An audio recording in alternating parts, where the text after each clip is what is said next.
perdón, Nora Elizabeth Hoyos, para que haga la presentación de nuestros grandes invitados para esa gran conferencia de hoy. Mil gracias. Muy buenas tardes a todos. Hoy es un día muy especial. Bienvenidos, celebrando además que gracias a la virtualidad nos podemos conectar, incluyendo a través de Facebook Live.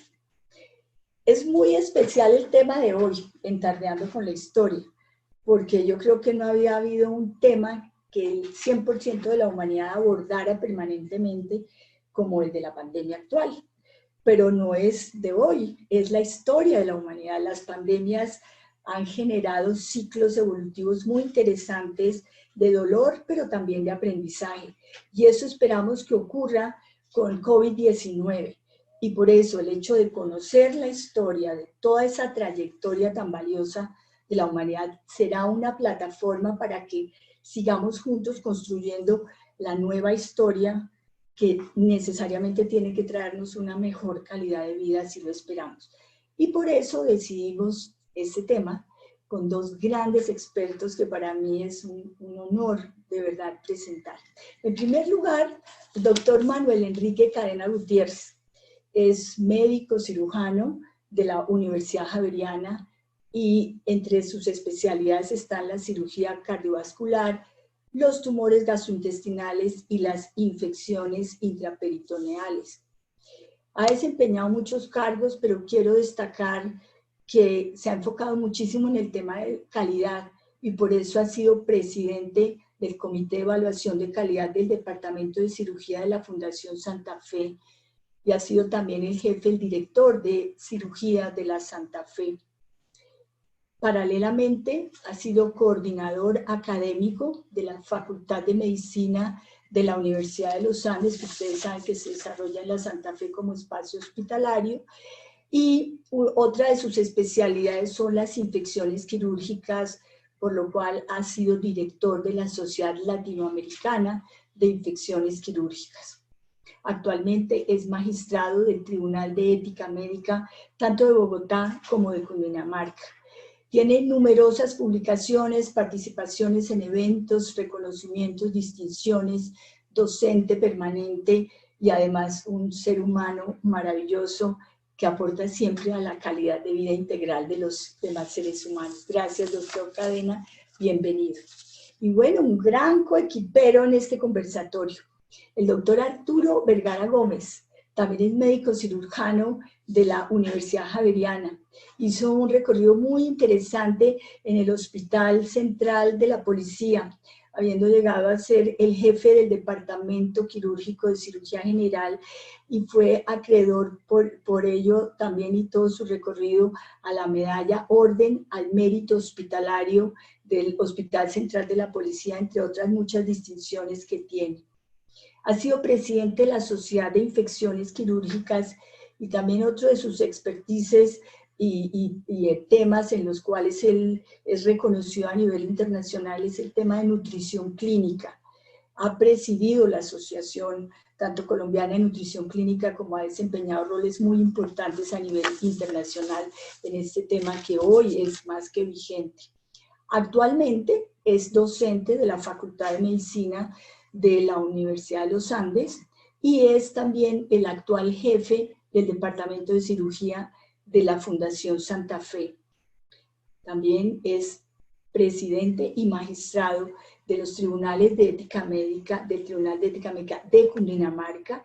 Y bueno, igualmente es un apóstol de la salud, es un líder de transformación social y cultural, al igual que el doctor Cadena. Para nosotros es un gran honor contar con ustedes hoy y quiero invitar a toda la audiencia a que se vaya conectando por el chat y vayan haciendo comentarios o preguntas que los doctores Cadena y Vergara estarán prestos a contestar y a comentar todas sus inquietudes. Muchas gracias a todos, un feliz tardeando con la historia y desde la Fundación les damos una bienvenida a todas nuestras actividades permanentes. Gracias a todos, bienvenidos doctor Cadena y doctor Vergara.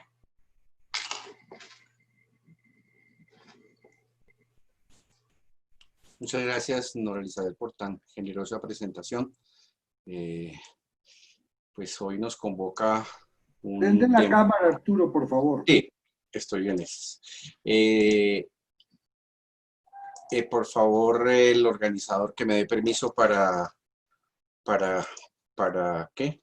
Para compartir la presentación.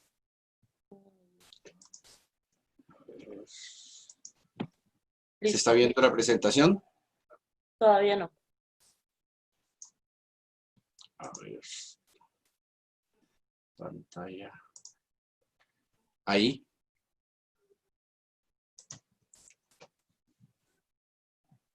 Ya.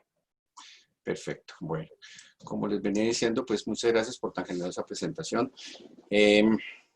Intentar resumir las pandemias en 40 minutos es un poco más que optimista. Quiero mostrarles algún recorrido histórico de lo que veremos en este tipo de pandemias que se han presentado a través de la historia de la humanidad y cómo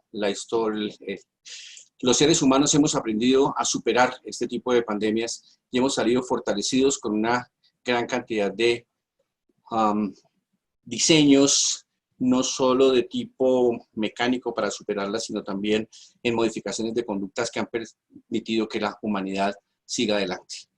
Miren ustedes que desde hace muchos años, miles de años, sí, se han presentado muchas pandemias, muchas epidemias, empezando desde la plaga de Antonino y terminando con la del COVID-19. Y si ustedes miran el número de muertes reflejado a la derecha, se van a dar cuenta que muchas de ellas acabaron con más de la mitad de la población que existía en ese momento, pero la humanidad siguió adelante. Plaga de Antonino, epidemia de viruela 735, plaga de Justiniano año 542, la peste negra 1347, un brote de viruela en 1520, ¿sí? Pues hacen que nosotros hayamos sobrevivido a una gran cantidad de cosas necesariamente muy impactantes para el desarrollo de la humanidad. La gran plaga de Londres, la plaga italiana, las pandemias de cólera, la tercera plaga, la fiebre amarilla, ¿sí? Y llegando ya a los albores de nuestro tiempo, pues podemos ver cómo en algunos plagas más recientes pues han afectado de manera importante el desarrollo de la humanidad, pasando por la famosa gripe española que diezmó prácticamente una gran población y que afectó profundamente el desarrollo de la humanidad. La gripe asiática en 1958, la gripe de Hong Kong en 1970, el VIH-Sida desde 1981 hasta el presente, la gripe porcina, sí, el SARS, el ébola, el MERS, y llegando finalmente a el COVID en el año 2019 que estamos viviendo esta pandemia y del cual haremos algunos comentarios hacia la parte final. En el Antiguo Testamento ya existían referencias sobre las epidemias. Se hablaba del cólera divino. En el Éxodo, Levítico, Samuel, Deuteronomio, decía textualmente: Jehová le dijo a Moisés y a Aarón, coged un puñado de cenizas y espárzalas Moisés a la vista del faraón y se convertirá en polvo menudo en toda la tierra, en lo que resultarán tumores aposentados en los hombres como en las bestias. Se refería de una forma muy particular a una de las grandes epidemias que afectaron Egipto. Quiero empezar con una patología más que con un tiempo, que es el de la viruela. ¿Y por qué? Porque se supone, y según lo que se ha podido deducir a través de estudios científicos, que esta enfermedad causada por un virus, el virus de la variola, apareció 10.000 años antes de Cristo. ¿Sí? Y causó más de 300 millones de muertos. Provocaba salidas de pústulas en la piel que dejaban una marca indeleble y se transmitía a través de fluidos corporales con una mortalidad del 30% y afortunadamente fue erradicada en 1980, pero durante todo este tiempo, 10.000 años antes de Cristo y hasta nuestra época, hasta nuestra era, dejó una gran consecuencia sobre la humanidad. Miren ustedes este tipo de lesiones que afortunadamente pues no alcanzamos a ver algunos, pero que impactan y que profundamente afectaron a la humanidad. Hipócrates, el padre de la medicina, decía que las epidemias se originaban en epidemias, en aguas, en aires y lugares. Se originaban sobre los vientos, se originaban porque en el aire existían malos aires y miasmas, que eran algo que él no sabía explicar, pero que hacía que la gente se enfermaba. Y empiezan a aparecer entonces los primeros reportes de las epidemias, y es así como Tucídides, en un famoso libro que se llama La Guerra del Peloponeso, nos habla sobre la peste de Atenas en el año 428 a.C. Dice él que procedía esta peste desde Etiopía y se asentaba en las grandes aglomeraciones de las ciudades, en los grandes calores y en las guerras, ¿sí? Y miren ustedes cómo en estas urbes de esa época se aglomeraba gente, y esa aglomeración de gente sin ninguna clase de protección causaba que las epidemias pues tuvieran un gran sitio donde asentarse y un gran sitio en donde poder ellas hacer que se presentaran este tipo de enfermedades. Aparece la peste de Siracusa en el año 396 años antes de Cristo, en el cual el ejército cartaginés sitia la ciudad de Siracusa en Italia. Son los cartagineses los que se contaminan y prácticamente su ejército queda diezmado. Los síntomas iniciales eran respiratorios, fiebre, tumefacciones del cuello, dolores costales. Posteriormente aparecían desintería, diarreas, erupciones pustulosas por todo el cuerpo, y los soldados morían entre el cuarto y el sexto día. Imagínense ustedes la mortalidad y la gran letalidad de esta epidemia. Y pues Roma se benefició porque había sido tratada de invadir por estos soldados y fueron diezmados no por los efectos de la guerra, y no se ganó esta guerra con las armas, sino que se ganó gracias a una peste. La peste del siglo III, o la peste de Cipriano, oriunda de Egipto, entre los años 249 y 262, se expande con rapidez hacia Grecia e Italia, habiendo devastado el Imperio Romano, y San Cipriano, un obispo de Cartago, describe sus síntomas y dice que se iniciaba por un dolor en el vientre, los enfermos se quejaban de calor interno, angina dolorosa, vómito, ¿sí?, dolores en las entrañas, ojos inyectados de sangre, se perdía la audición y la vista, y se llegaron a morir hasta 5.000 personas por día en esa época. Y pues la disposición de los cadáveres y el contagio era supremamente alto, ya que no existían medidas sanitarias para poder salir adelante. Siguiendo la línea del tiempo, aparece la peste antonina, escrita por Claudio Galeno. Sí, muy posiblemente los historiadores piensan que era una mezcla entre el sarampión y la viruela, y tuvo varias recaídas, inicialmente en el Imperio Romano, ¿sí?, después en el Imperio Galo, durante el reinado justiniano, y la peste asoló el litoral mediterráneo en el año 542 y se volvió a presentar un rebrote en 1346, ocasionando 25 millones de muertos debidos a esta peste antonina.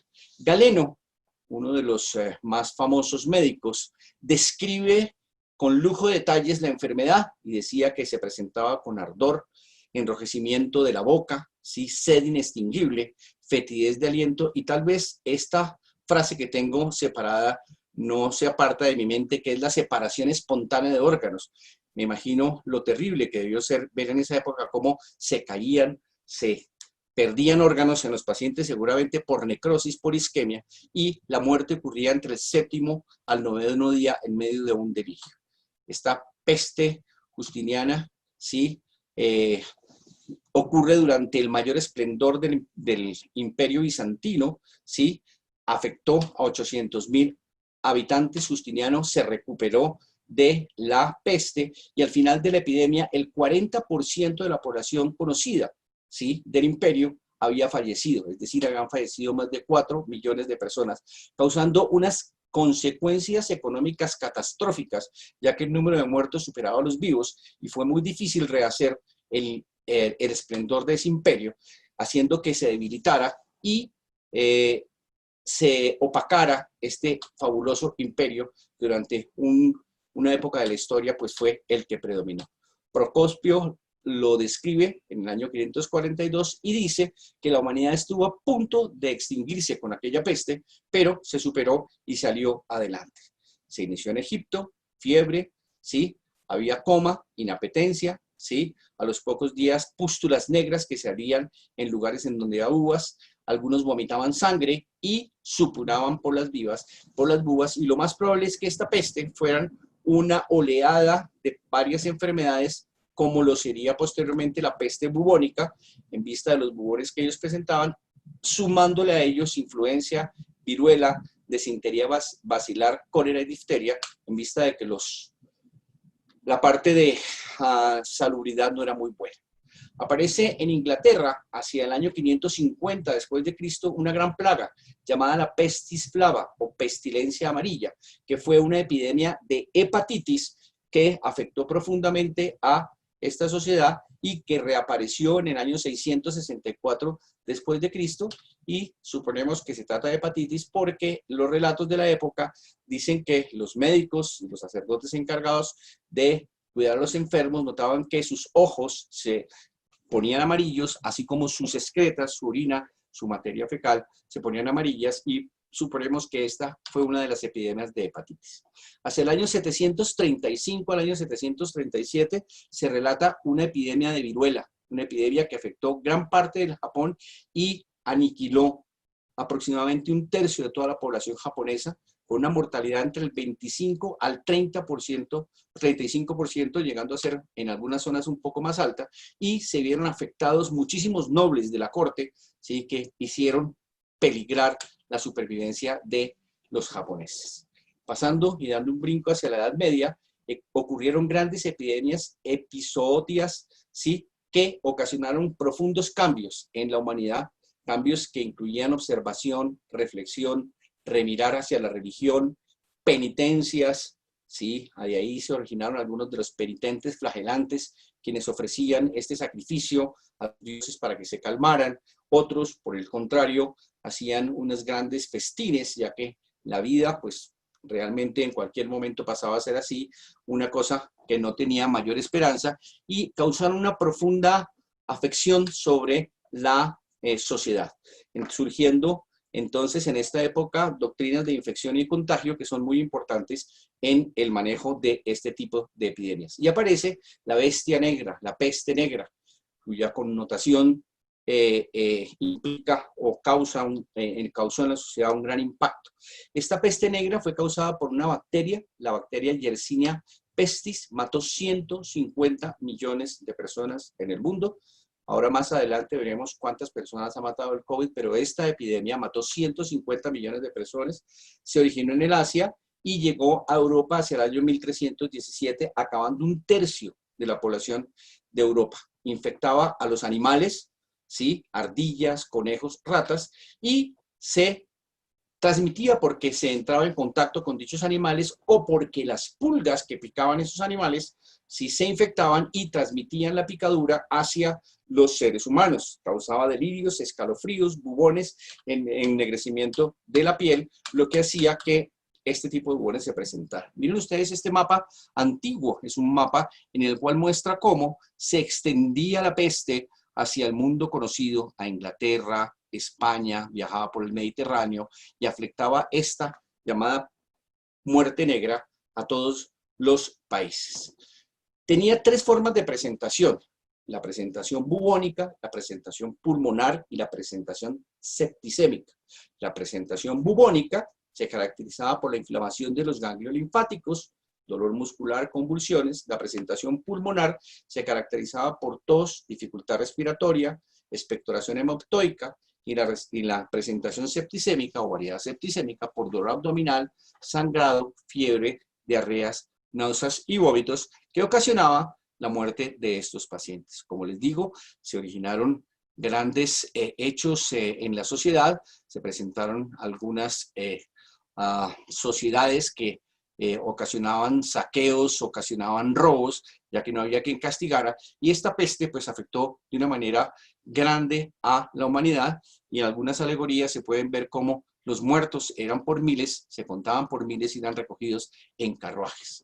Las glándulas linfáticas que se encuentran presentes diseminadas por el cuerpo, en el cuello, en la cara, supraclavicular, en el tórax, se inflamaban de una manera muy dolorosa y se formaban verdaderos forúnculos llenos de pus, llamados bubones, que eran drenados en su época por los que ejercían la parte de la medicina, ¿sí? Y pues en esos bubones se encontraba la Yersinia.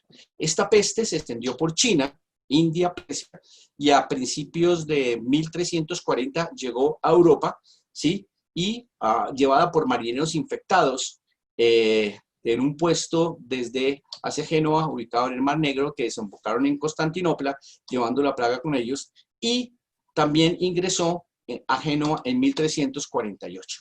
La peste bubónica se extiende por Europa, llega hasta Escocia y Noruega, ¿sí?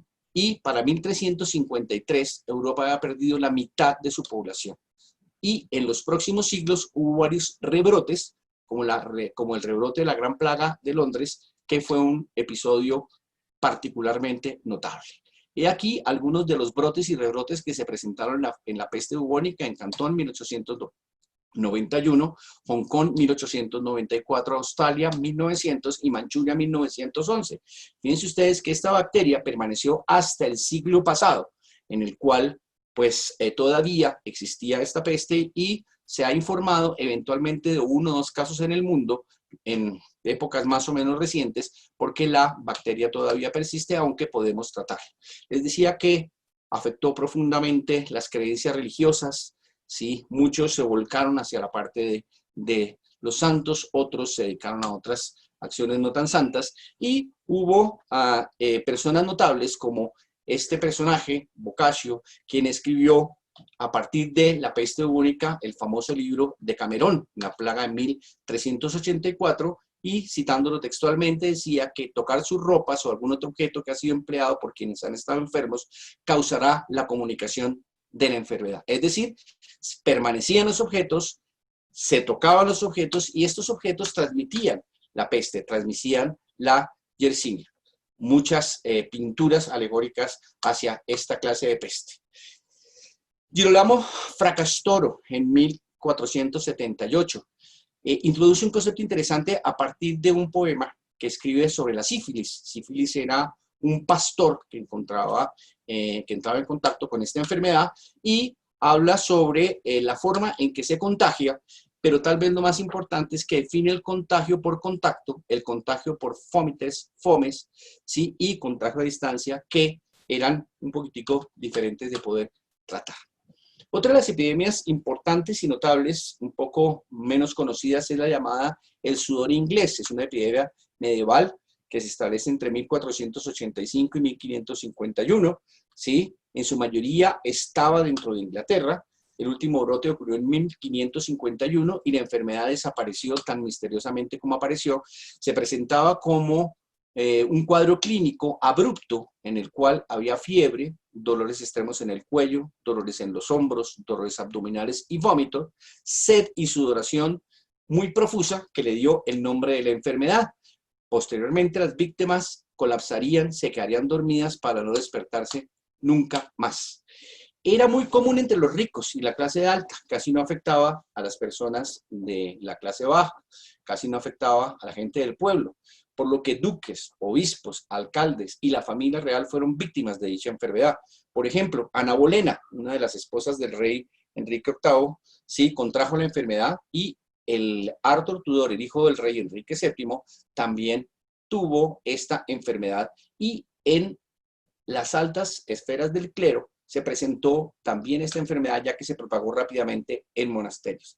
Hacia el año 2013 se decidió estudiar la historia y se descubrió que posiblemente era un virus de la familia Anta, un antavirus transmitido por ratones, ratas y roedores, que no afectaba a los animales, pero que provocaba una afección en los seres humanos, y el último brote o el último episodio se observó en Panamá en el año 2019. Esta es una hermosa pintura que muestra una de las reinas, sí, siendo atacadas por esta misteriosa fiebre, y sus cuidadoras, quienes también estaban expuestas a dicha enfermedad, y cómo lo representaban ellos con el baile de la muerte sobre los ricos, diciendo que también los afectaba de manera notable. El triunfo de la muerte, una visión alegórica de las epidemias, fue pintado en esa época. Ya vimos un recuadro, ¿sí?, de este famoso pintor. Y la danza macabra, que representaba, ¿sí?, la lucha, ¿sí?, hacia los ricos por parte de la muerte, quienes querían llevárselo.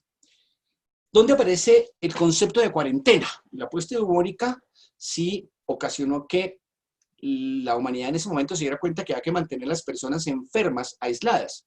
Y en ciudades como Venecia, que requerían que entraran barcos, los obligaban a estar anclados durante 40 días, 40 giorni, antes de que pudieran ingresar a la ciudad. ¿Por qué 40 días? Porque para ellos tenía un significado cultural y religioso en ese momento, aunque el periodo de la incubación de la peste bubónica era mucho menor, ¿sí?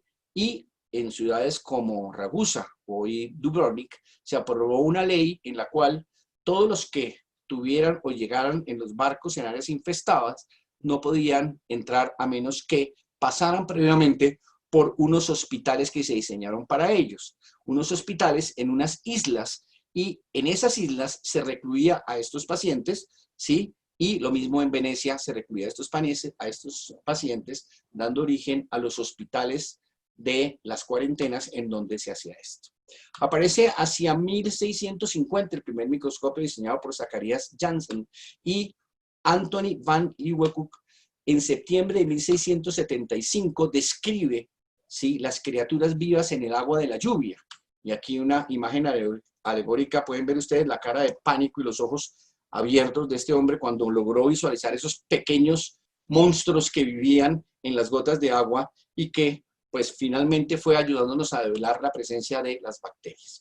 Hacia el siglo XIX, finales 1816, en India aparece la epidemia de cólera, que tiene también varias oleadas. La primera oleada en el Imperio Otomano, 1820, la segunda oleada se extiende por Asia continental hacia 1829 y alcanza Europa en 1832, especialmente en Londres, donde fallecen 7.000 londinenses y posteriormente cruza el Atlántico llegando a América. La tercera oleada tuvo su clímax en 1854 en Rusia, donde ocasionó 1 millón de muertos. La cuarta pandemia, su epicentro en Alejandría, pasó a Italia, a Marsella, la quinta epidemia de 1881 a 1896 y la sexta epidemia, ¿sí?, la mayor parte ocurrió en América del Norte, muchas personas de África, Rusia, quienes fallecieron de cólera, y técnicamente estamos en la séptima epidemia de cólera, sí, que se inició en 1961, sí, como parte de lo que nosotros aún todavía tenemos como bacterias y virus que permanecen dentro de nuestro hábitat y con los cuales convivimos. Importante en la epidemia de cólera que se iniciaron las prácticas de epidemiología, estábamos un poco más avanzados, aparece John Snow, del cual me referiré un poco más adelante, un anestesiólogo inglés, quien habla sobre cómo contener estas epidemias. Básicamente el cólera es una enfermedad causada por una bacteria que se llama Vibrio cholerae, que produce una toxina que hace que las células de revestimiento de los intestinos liberen agua, provocando enormes diarreas. Y estas diarreas, en esa época, pues no había una muy buena disposición de las excretas, contaminaban el agua, contaminaban los ríos, y la epidemia se seguía extendiendo porque la gente tenía necesariamente que lavar la ropa en los ríos y se contaminaban con esta bacteria. Los síntomas eran vómitos, diarrea, calambres en las piernas ocasionados por las pérdidas de sodio y potasio y muerte en pocas horas por la cantidad de diarrea, y se contraía porque alimentos o agua contaminada se ocurría. Como les decía, la primera en 1817 con arroz contaminado de la India, ¿sí? Y la segunda ola vino 5 años después y no terminó sino hasta 1851. También se originaron grandes pinturas acerca de esto y cómo pues la sociedad en ese momento lo visualizaba, y cómo en las casas la gente fallecía tratando de hidratar a estos enfermos, como se puede ver en la parte inferior izquierda, que fallecían a consecuencia de las diarreas. Les hablaba de John Snow, médico quien en 1846, durante la tercera gran pandemia, plantea que esta es una enfermedad de carácter infeccioso que se transmitía por las aguas de las epidemias, y encuentra en 1854 un pozo que tomaba las aguas de uno de los ríos, y a la gente bebía de esa agua y notó que en ese barrio, en donde se encontraba en ese pozo, simplemente había más cólera. Ordenó cerrar el pozo, lo cual le ocasionó gravísimos problemas, casi lo lincha la parte afectada porque les quitaba el agua, pero empezó inmediatamente a disminuir la epidemia de cólera y posteriormente fue reconocido su trabajo, ¿sí? Este es un cuadro, una acuarela que encontré sobre la epidemia de cólera que llegó hasta nuestras tierras y que representa cómo están sacando a un enfermo de su casa, ¿sí? Y su familia lo está pues despidiendo prácticamente. Otro de los personajes importantes dentro de las epidemias es Robert Koch, quien en 1870 descubrió los microorganismos causantes del anthrax, tuberculosis y la identificación del germen del cólera, y postuló los criterios que debe cumplir a una enfermedad para ser determinada que tiene un microbio específico, en la cual debe haber aislamiento del mismo, crecimiento de un cultivo e inoculación en un animal sano que cause el cuadro patológico. Si esas tres condiciones se cumplían, se podía afirmar entonces que esta enfermedad era ocasionada por ese germen.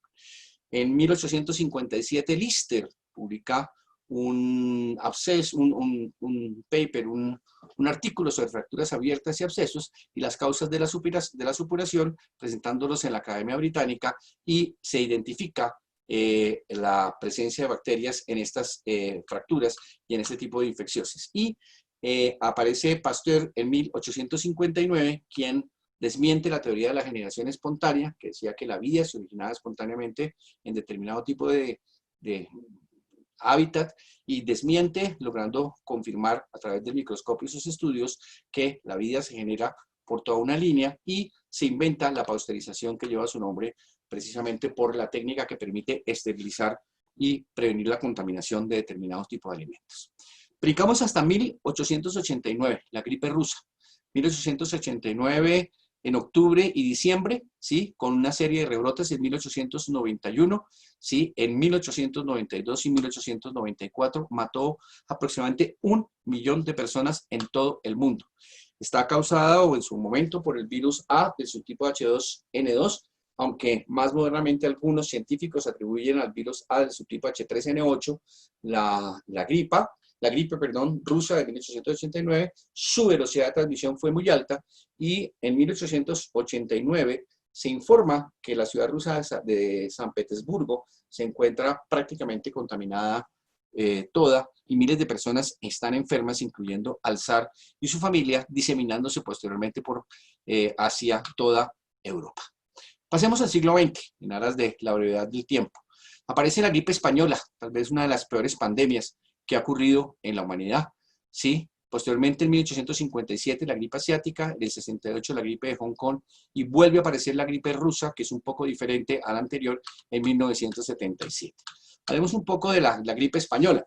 Es causada por una nueva cepa de influenza del virus A de tipo H1N1, ¿sí? Y murió casi el 6% de la población mundial entre 1918 y 1920, ocasionando entre 50 a 100 millones de muertos. No había unas estadísticas precisas, pero la mortalidad fue supremamente alta, en parte porque se estaba desarrollando la Primera Guerra Mundial y porque a los gobiernos no les convenía divulgar que existía esta epidemia, esta pandemia, porque pues implicaba que durante la guerra había una gran contaminación del ejército, y entonces ocultaron al público que estaba ocurriendo esta epidemia, de una tasa de mortalidad del 20%.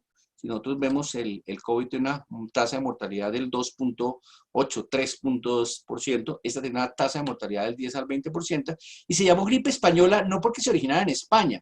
Al parecer el origen fue en Estados Unidos, pero España, como era un país neutro, fue la primera en informar a través de unos periodistas de Madrid que estaba ocurriendo esta epidemia, ¿sí? Esta epidemia, esta característica de la enfermedad, era una enfermedad respiratoria, tenía fiebres, escalofríos, fatigas, ¿sí? Y tuvo dos olas, la inicial en primavera del 1918, como ocurrió hace poco en Madrid, pero tuvo un resurgimiento devastador en el otoño de ese año, ocasionando un mayor número de muertes porque el virus había mutado. Y era, si bien en ese momento no se conocían los virus, no había antibióticos, esa mutación le hizo que adquiriera más resistencia y fuera mucho más grave. Los síntomas, como les decía, fiebre, dolor de cabeza, dolor muscular, neumonía, bronconeumonía, y tal vez lo más importante es que provocaba lo que ellos llamaban que se volvían ahogados en su propia sangre, simplemente un cuadro de edema pulmonar en los pacientes, y una hipoxia y anoxia severa.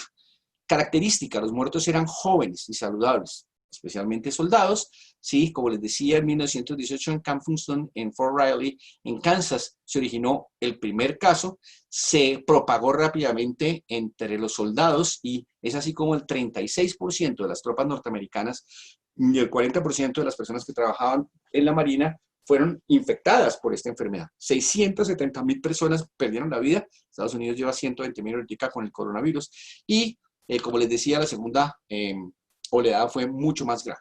¿Cómo se presentaba la enfermedad? Había una explosión de citoquinas, en la cual los pacientes causaban un edema pulmonar y se ahogaban con las secreciones, ¿sí? La piel se tornaba azul por la hipoxia, ¿sí?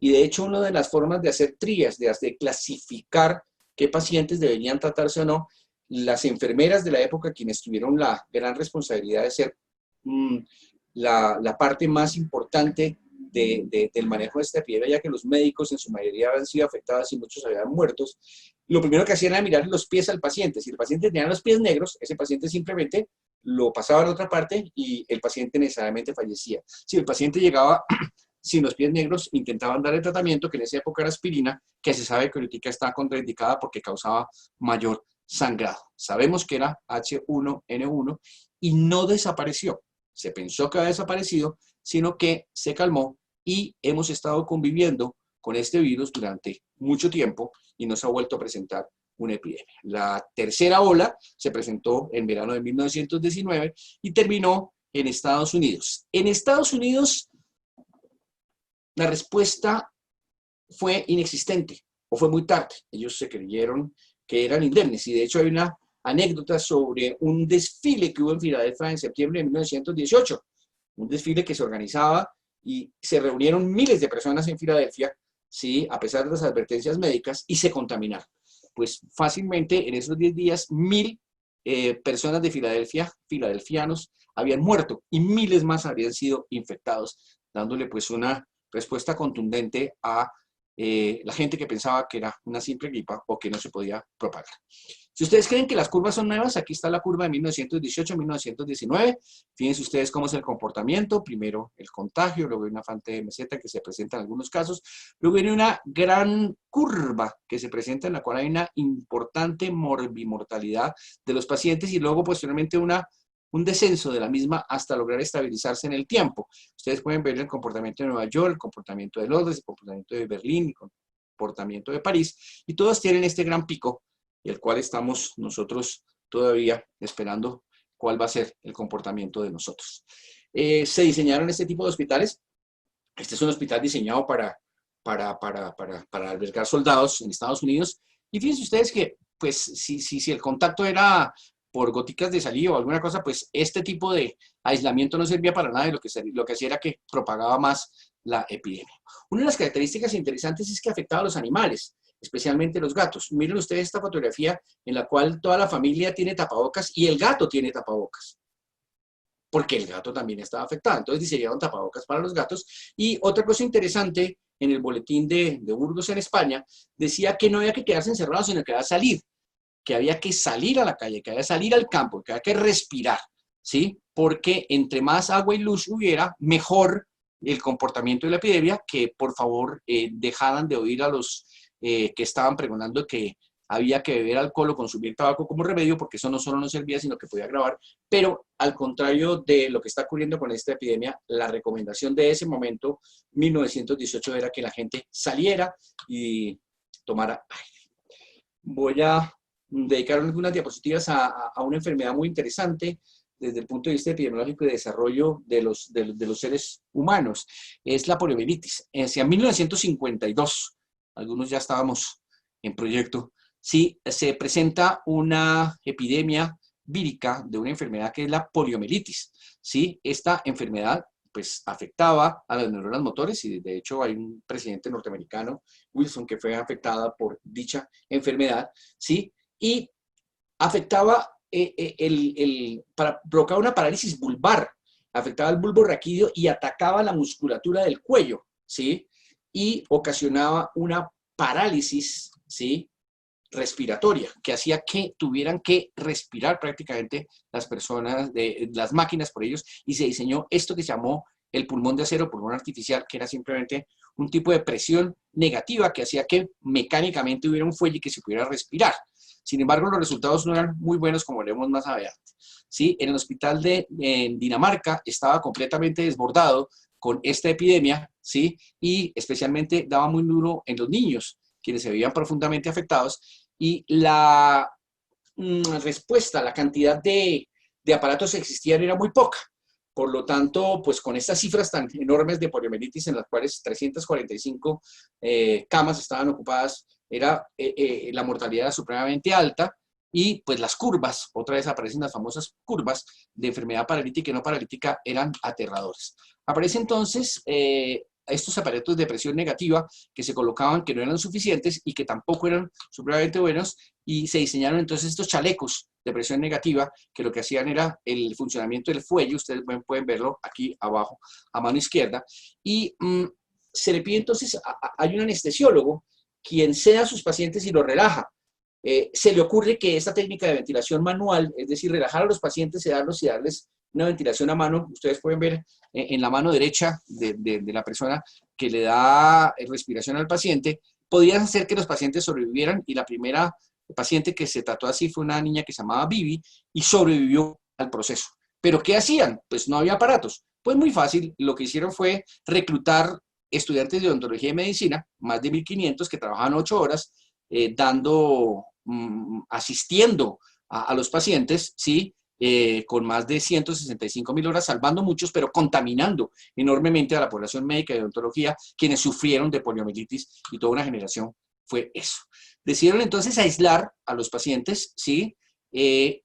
Para reducir la mortalidad, y con esta técnica se logró reducir la mortalidad del 90 al 25%, y aislaron a estos pacientes en determinadas partes, dando origen, este médico Ibsen, a la primera unidad de cuidados intensivos en el mundo. En Copenhague, en 1953, este hombre diseñó la primera unidad de cuidado intensivo con este tipo de pacientes, y gracias a él tenemos las unidades de cuidado intensivo, los ventiladores que son tan útiles en este momento de la pandemia. Otras personas de las que quiero referirme brevemente es este expiloto militar de la Primera Guerra Mundial, Forrest Morton Bert.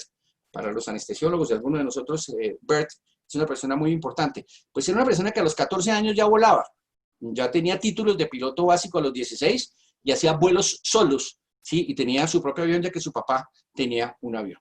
Pues el mérito de este piloto es que descubre que los alemanes habían diseñado unas máscaras especiales para poder volar a más de 35.000 pies, cosa que no pueden hacer los aliados. Él copia esta tecnología, la supera, la mejora, y logra hacer que los pilotos norteamericanos logren volar a estas alturas.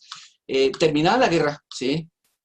Estudia medicina, se convierte en médico, no por vocación, sino por su interés en comprender el cuerpo humano y el estrés en el vuelo, ¿sí? Como les decía, su alma de piloto era así, y se desarrolló su carrera durante las épocas de los pulmones de acero. Miren ustedes este pequeño bebé metido en ese pulmón de acero con ventilación de presión negativa, que ya sabemos que no era lo mejor, y entonces él diseña, con lo que había copiado de los respiradores que tenían en los aviones para poder trabajar durante la guerra, esta tecnología, y desarrolla un ventilador a partir de 2 latas de conserva de sopa de tomate y unos rayos de bicicleta, ¿sí?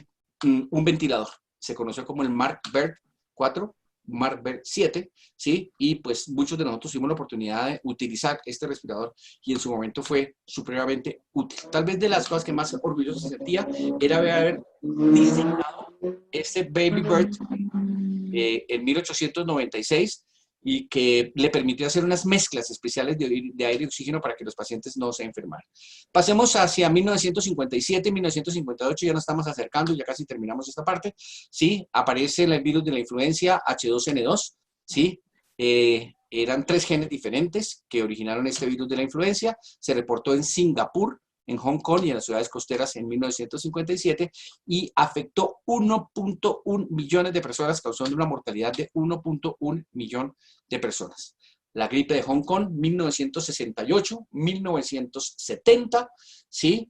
Mató a casi 1 millón de personas, una epidemia de gripe, mutó rápidamente, ¿sí? Y se extendió rápidamente, y pues fue una de las primeras pandemias graves que la humanidad tuvo y que pudimos manejar. Hacia el siglo XXI aparecen enfermedades como el H1N1, el SARS, el ébola, el dengue, que son epidemias que todavía están bastante vigentes. Y en 1982 aparece el síndrome de inmunodeficiencia adquirida, ¿sí? VIH, es el agente etiológico del SIDA, es básicamente una mutación de un virus, de un virus de inmunodeficiencia simia, de los micos, que pasa a los humanos en algún momento y se transmite en contacto directo por mucosas o sangre, ataca el sistema inmune, las células CD4, y el número de muertes es aproximadamente 25 millones de muertos, en su momento más importante. Actualmente no hay cura, solamente un tratamiento antirretroviral que logra controlarlo, logrando así disminuir el número de muertes,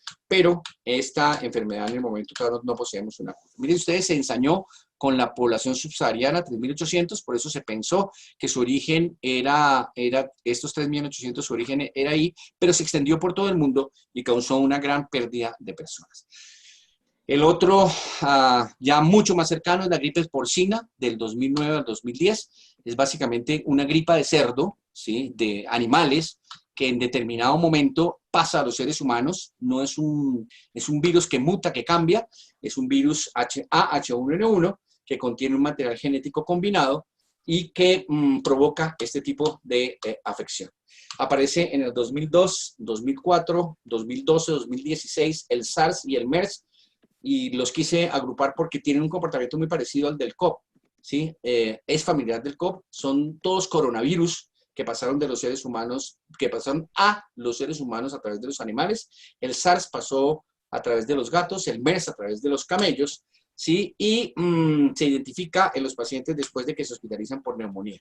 Estos tres coronavirus, SARS, MERS y COVID, provocan fiebre, tos entre los síntomas, causan neumonía y todos sabemos que se pueden diagnosticar por PCR y análisis de fluidos respiratorios. El modo de transmisión son gotas, que es la misma de los tres virus, y si bien la tasa de mortalidad del COVID es inferior a la del SARS o al MERS, el total de casos pues es importante por la forma en que se propaga.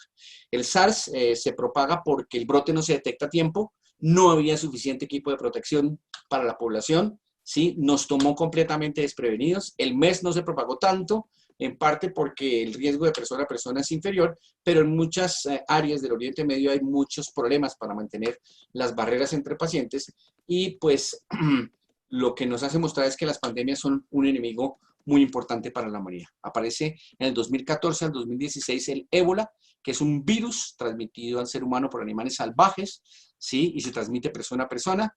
Tiene una tasa de letalidad del 50%, ¿sí? Aunque ha mejorado porque esta epidemia ya existía anteriormente con tasas mucho más altas del 90%. El tratamiento es rehidratación y tratamiento sintomático y no hay ningún tratamiento aprobado, aunque hay diversas formas de hemoterapia, inmunoterapia y farmacoterapia, pero tiene una letalidad supremamente alta y una forma de contagio que hace que tengamos problemas. Esta película de Frida, esta pintura de Frida Kahlo expresa muy bien lo que es la transmisión por el aire de la muerte. Esta fue pintada en su lecho cuando se encontraba convaleciente, pero tal vez nos expresa de una forma artística la forma en que ella veía la propagación de esto. Y ya casi para finalizar, quiero compartirles un resumen de lo que vimos, la plaga de Antonino y el tamaño de la mortalidad que nosotros tenemos. Ustedes miran, la muerte negra, ¿sí? Ocasionó 200 millones, miren el tamaño que tiene, ¿sí? Miren ustedes el de la gripe española, miren el del HIV, y por aquí, en pequeño, está el virus del COVID, que es el que actualmente nos afecta, ¿sí? Miren ustedes, si comparamos el tamaño de los distintos virus con respecto a la mortalidad, vemos nosotros que la mayor mortalidad, y por aquí, entre los más pequeños, está el virus del COVID.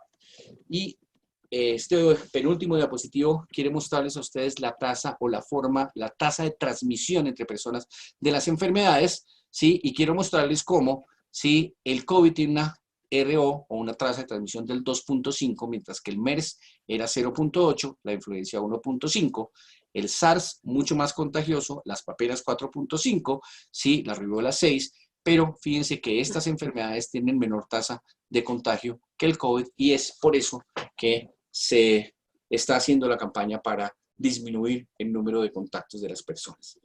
Voltaire decía que los hombres que se ocupan de restaurar la salud de los demás uniendo habilidad con humanidad están sobre los grandes de la tierra. aún comparten la divinidad, ya que preservar y renovar es casi tan noble como crear. Y creo que esta es una de nuestras grandes misiones en la vida como médicos, es unir nuestra habilidad de tratar a los pacientes con humanidad para hacer que el mundo siga adelante, que los seres humanos salgamos de esta pandemia, y estoy seguro que así será como ha sido a través de todos los tiempos. No tenía más material que compartir con ustedes. Espero haber podido compartir en estos 40 y tantos, 3 minutos, creo que me pasé un poquitico, Manuel, discúlpame, lo que quería contarles sobre las historias de las pandemias, y sin más, le doy paso al doctor Cadena, quien nos va a hablar sobre la siguiente conferencia. Muchas gracias.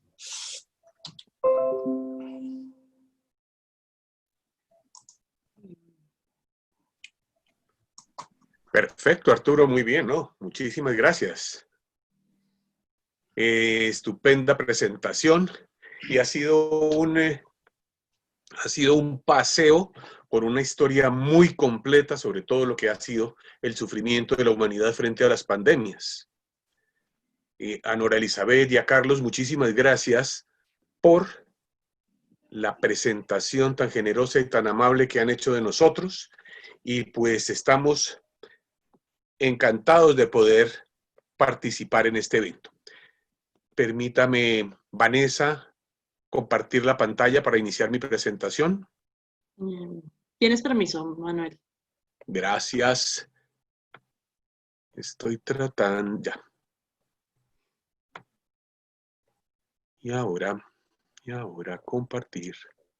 Aquí. Ay, no, este no Listo. es. Pero no es ahí, pero ya te veo tu pantalla.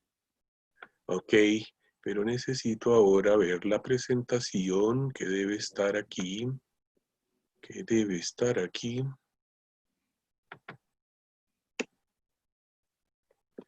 Ahí la estás viendo, Vanessa. Sí, ahí la veo. Listo, perfecto. Sonido, ¿cómo estamos? Muy bien. Gracias. Carlos, Nora Elizabeth, mil gracias por esta honrosísima oportunidad, por esta honrosísima invitación. Que nosotros, siendo solamente cirujanos, tengamos la oportunidad de hablar de la historia de la humanidad, pues nos enorgullece y nos hace sentir muy felices de poder encontrar gente que comparta esta afición nuestra con el resto de las personas que tienen este mismo hobby, esta misma pasión por la historia.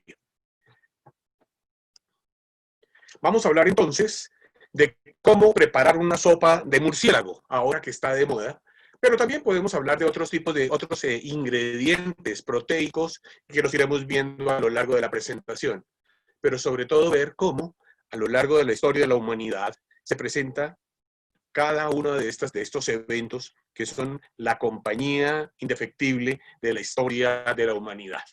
Vamos a ver entonces la preparación, cuáles son los elementos que hacen de esta pandemia un evento, qué otras cosas pueden suceder, cuáles son las características comunes entre ellas y sus características individuales, y los cambios que ocurren en la sociedad, que creo yo que es lo más importante que podemos conversar hoy. Entonces, vamos a hablar de la preparación también, cómo hay que hacer algunos pases magnéticos, hay que hacer algunos toques especiales para poder obtener esta maravillosa sopa de murciélagos, cuáles son las distintas cosas que podemos tener. Y, por supuesto, los ingredientes, que podamos obtener los ingredientes más frescos, que sean los ingredientes adecuados y que corten muy bien o que mariden muy bien con el resto. Las pandemias aparecen cuando las preocupaciones y la desesperanza son mayores, decía Eutropio, y nos empieza a hablar entonces de los ingredientes para una pandemia. Como ustedes han podido ver, en este caso específicamente, nos toma por sorpresa. Aparece a finales del año pasado sin que estuviéramos preparados. Ninguno de nosotros había vivido una pandemia de esta magnitud, y entonces lo primero que ocurre es miedo. Y miedo porque no sabemos, miedo a lo desconocido, pero miedo por incertidumbre. No sabemos lo que está pasando ni lo que va a ocurrir. Pero todos abrigamos la esperanza de que salgamos fortalecidos. Una costumbre atávica de la humanidad es siempre tratar de encontrar el responsable, a quien le echamos la culpa. Yo creo que esto minimiza un poco la angustia si sabemos de quién fue la idea de inventarse una pandemia, quién fue el que envenenó el aire, quién fue el que le echó el veneno a la sopa. Y entonces empezamos a hacer cábalas y empezamos a hacer conjeturas. Probablemente esto es el producto de una guerra biológica. O probablemente fue un accidente en manipulación genética. O esto tal vez es incompetencia de los laboratorios en manejar esto. Y pues con las películas y todo lo que vemos, probablemente la maldad humana no tiene límites. Y claro, falta el mismo concepto a través de toda la historia, y es la eventual señal del final de los tiempos o de un castigo divino por el mal comportamiento de la humanidad. Pero ocurre también que las personas empiezan a tener que manejar la situación y enfrentarse. Lo hemos visto en nuestro medio, lo hemos visto en el mundo, cómo empiezan a tomar decisiones con alguna razón, sin ninguna razón, o no toman ninguna, y esto genera incredulidad. La gente dice, no se están haciendo bien las cosas. Y entonces, ¿yo por qué voy a tener que hacer lo que esta gente dice? Me están coartando mi libertad. O hay algunas otras personas que dicen, yo lo que tengo que hacer es reinventarme. Y hemos visto cómo la cantidad de errores, de incertidumbre y de conceptos equivocados deslegitiman los conceptos que la ciencia emite porque los emite con fundamentos errados. Y entonces nuevamente encuentra el culpable. Ahora vemos en las noticias permanentemente que Estados Unidos está pensando que la culpa es de los chinos, porque los chinos no informaron a tiempo, porque los chinos sí sabían cómo manejarlo y no dijeron cómo hacerlo. Por supuesto, y entonces te empiezan a pescar en río revuelto y aparecen los expertos de ayer por la mañana, que empiezan con teorías y conceptos que inducen a la gente a sembrar todavía más en la población la incertidumbre. Y es de la mano de la velocidad de las comunicaciones. Hoy tardan más los hechos en ocurrir que en ser comunicados. Un WhatsApp, un correo electrónico llegan muy rápidamente a cualquier lugar del mundo, transmitiendo cualquier tipo de información. Y por supuesto, los desplazamientos más rápidos. Para la época, por ejemplo, de la peste antonina, se sabía que ésta se desplazaba a una razón de 8 nudos por hora, que era la gran velocidad que podía desplazar uno de sus barcos. Y no menos desafortunado es la necesidad de estar generando noticias para poder vender. ¿Cómo cocinar una pandemia? Entonces se prepara mediante infecciones que son transmitidas las más de las veces por un vector en un mundo inestable. La actividad humana influye en ambientes que favorecen su propagación. Entonces estamos hablando de la deforestación, estamos hablando de la contaminación, estamos hablando del calentamiento global. La globalización comercial y los medios de transporte modernos han cambiado definitivamente la manera como se portan estas infecciones. El daño continuo al hábitat de los animales salvajes hace que estos se vean desplazados y que invadan entonces las ciudades para modificar de alguna manera la relación con las personas. Y la contaminación del aire y del agua.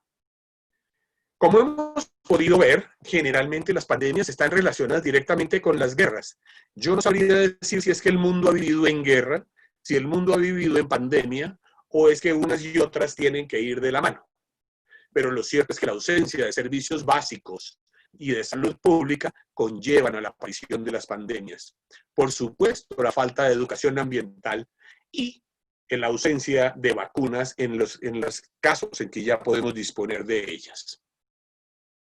Resulta bien claro ver cómo en estas condiciones tan precarias de salubridad fácilmente puede aparecer cólera, por ejemplo, como veíamos en la conferencia anterior, o puede aparecer cualquiera de los otros agentes infectantes fácilmente, en donde vectores como las ratas, como los piojos y las pulgas puedan ser capaces de transmitir infecciones.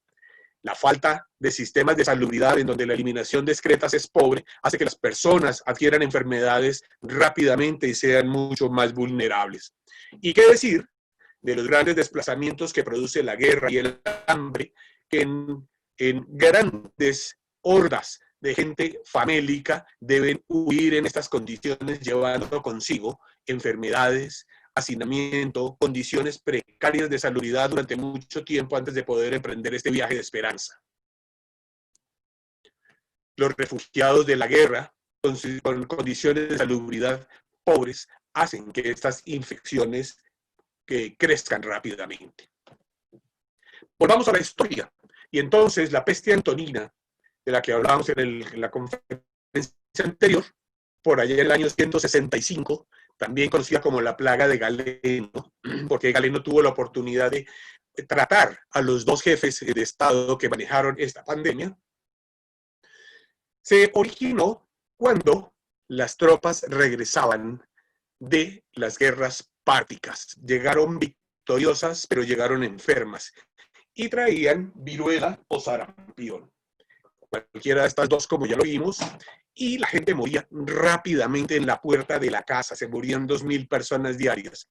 Se sabe que cayeron entre 3.5 y 5 millones de personas en esta pandemia. ¿Y quién era el culpable? Y entonces Dion Casio nos decía que en esta ocasión había sido un soldado que hundió su lanza por casualidad en el pozo séptico, del cual escapó un vaho de pestilencia que invadió el pueblo de los partos y de allí se extendió por el mundo entero. En esta ocasión entonces era el vaho de la pestilencia. Debemos rendir homenaje en este momento al mejor gobernante que han tenido los estados durante una pandemia, Marco Aurelio. Un hombre pensante, un hombre generoso. Sucedió a su medio hermano cuando su medio hermano, decidió abandonar la ciudad. Era paciente de Galeno y abandonó la ciudad por miedo a la infección, pero desafortunadamente llevaba la infección consigo y murió. Lo sucedió a Marco Aurelio. Y de él son estas frases que ocurrieron o que orientaron el manejo de su gobierno. Y cómo valdría la pena volverlas a mirar hoy con calma. No lo hagas si no es conveniente, no lo digas si no es verdad. ¿Cuánto le cabría de esto a los mensajes que recibimos diariamente de WhatsApp y que recibimos por todos los medios? Y el otro es la destrucción de la inteligencia. Es una peste mayor que cualquier infección. ¿Cuánta razón tenía Marco Aurelio en esto? En el final de la pandemia decidió vender todas sus propiedades y joyas para poder comprar lo que se necesitaba para la salud de sus vasallos. La peste de Justiniano, estoy mencionando solamente algunas de las que ya vimos, para decir que en esta, que ocurre en el año 541, vean ustedes cómo asoló a la ciudad de Constantinopla y mató al 40% de la población. Esto hizo que el Imperio Romano perdiera su fortaleza y de ahí en adelante empezó su declive, como si estuviéramos viendo las noticias de esa época. Y aquí está entonces el causante, y aquí quién es el culpable. Pero si volvemos atrás, en este momento, cuando Justiniano reinaba, su esposa decidió que el culpable era el gran amigo y su mano derecha, la mano derecha de Justiniano, que era Belisario, y decidieron ajusticiarlo por razón de haber introducido esta peste en su pueblo, que acabó con la ciudad de Constantinopla, acabando con el 40% de la población. Esta peste entonces es ocasionada por este bichito que pueden ver en la pantalla, que es como se ve en el microscopio, que solo lo pudimos ver siglos después de que ocurrió esto.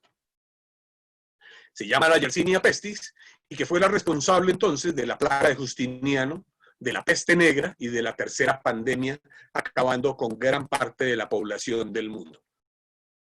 Pero no nos podemos sentar a llorar después de la pandemia y vemos cómo no fue nada más ni nada menos que el partidor de aguas, el escalón que la humanidad vivió para cambiar de la edad antigua a la edad media. Caída del Imperio Romano, Vienen entonces las invasiones bárbaras, el mundo cambia y entonces entramos en una nueva etapa.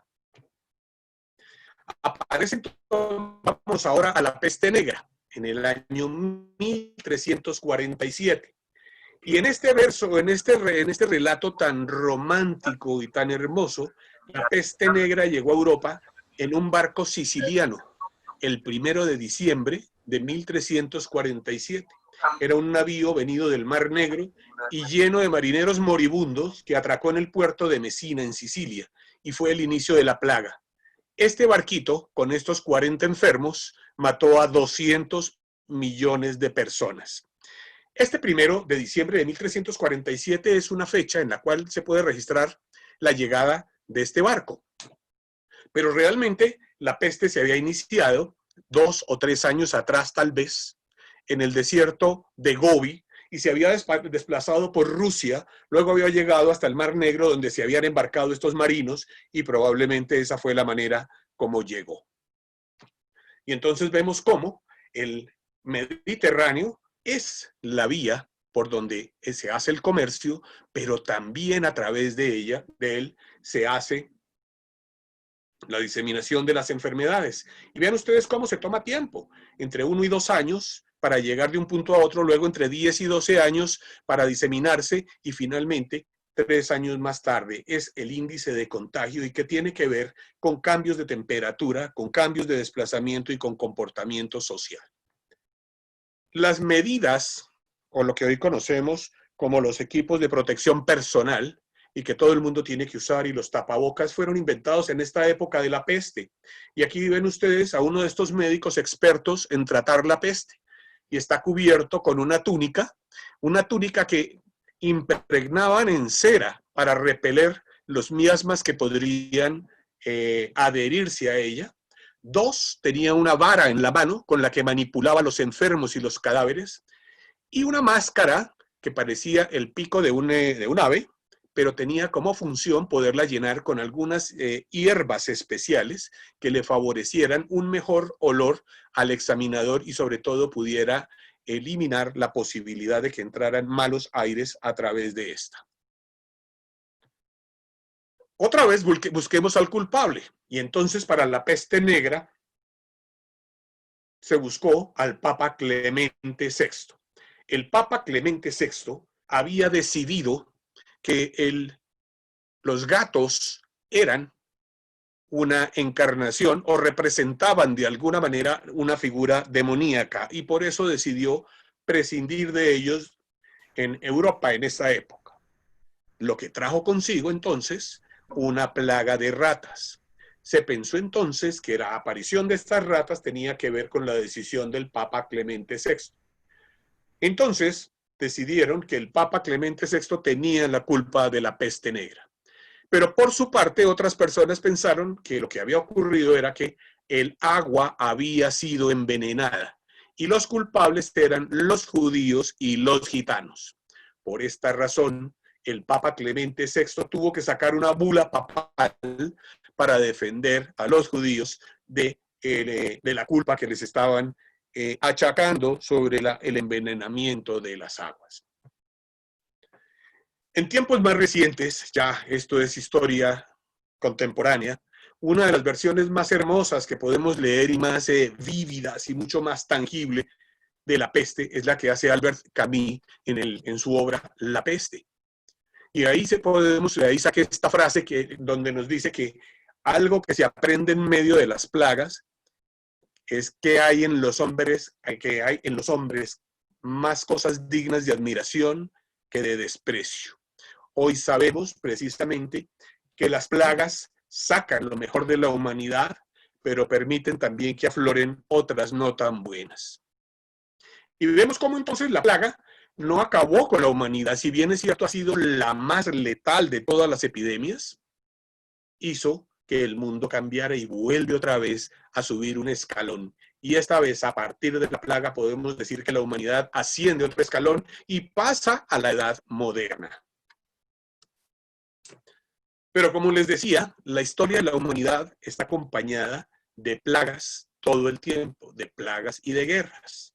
Y vean ustedes que asociado con las cruzadas, aparece entonces el tifus, que es bien distinto de la fiebre tifoidea que conocemos. Esta fue denunciada en España por primera vez en la Guerra de Granada, en donde 20.000 soldados murieron por causa de la enfermedad. Y si queremos ir a ver los registros de la guerra, solamente 3.000 soldados murieron como producto de la confrontación, mientras que 20.000 murieron por la enfermedad. Francia perdió 18.000 soldados en Italia en 1528 en sus campañas. Y en 1542 murieron 30.000 hombres en la conquista otomana de los Balcanes, otra vez por culpa del tifus. Entonces,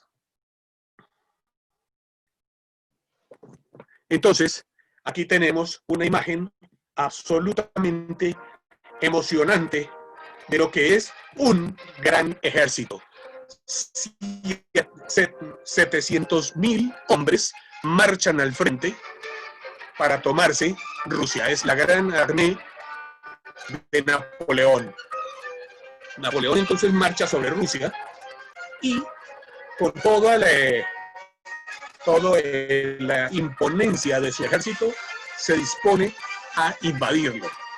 Yo creo que Tchaikovsky, cuando compuso la obertura en 1812, en su primera parte dice que esas notas lentas y suaves que componen esta primera parte eran la dispersión de la noticia. Yo creo que era simplemente la dispersión del germen que iba a acabar esta gran armada y que terminó en esto. Cuando podemos ver que el tifus y la guerra acabaron el 90% de esa gran armada y se constituyó en la derrota de Napoleón, que lo obligó a replegarse a sus cuarteles.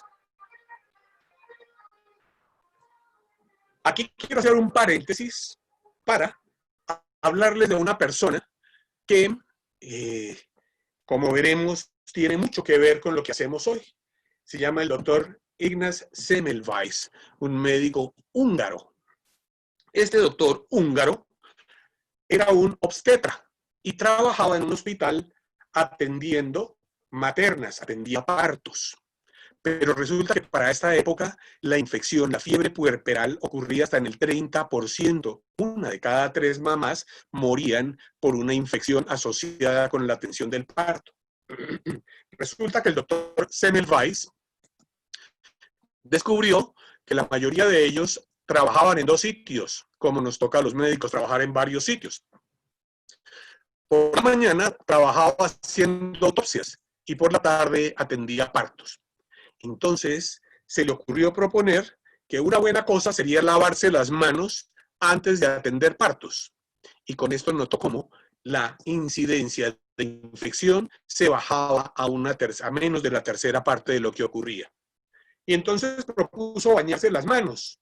Al principio dijo que con algunas sustancias que dañaban la piel, pero lo importante era bañarse las manos. Y créanme que esto le costó el puesto en el hospital.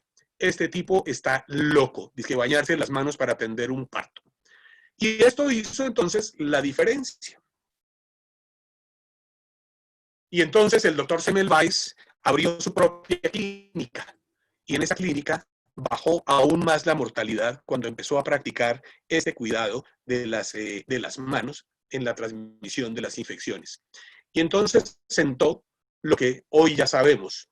Las ideas nuevas generalmente crean fuerte resistencia. Lo despidieron. Y segundo, es la lucha perenne entre el bien absoluto, que es salvar vidas, contra el mal absoluto, matar por necedad o intransigencia. Y esto fue lo que llevó al doctor Semmelweis al manicomio y finalmente al suicidio.